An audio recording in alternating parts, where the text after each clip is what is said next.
In my previous video on factoring by grouping, I mentioned that I was going to show you how I know what sign to put between the two terms. So let's just dive right in. I'm going to group the first two terms and the last two terms together here. Out of the first two terms, you see that I have a 3 in common. When I factor out a 3 here, I have x, and I factor out a 3 here, I have a minus y. Now, what tells me the sign to put right here between the two terms is dependent on the signs of what comes after. Notice, in the parentheses, I have a positive x term, and I have a negative y term. With what comes after, I have a negative x term and a positive y term. The signs are exactly the opposite.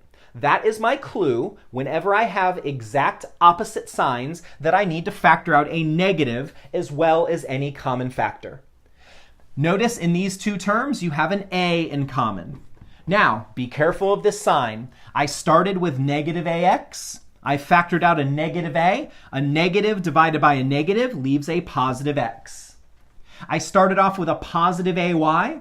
I factored out a negative ax. A positive divided by a negative leaves a negative y. And so my goal always is to make sure that I have the same thing in the parentheses, which I have successfully done. So the x minus y in parentheses is now my common factor. So I factor it out. What's left from the first term? 3. What's left from the second term? Negative a. Again, they're my binomials. I can FOIL those together and get the 4 terms that I started with.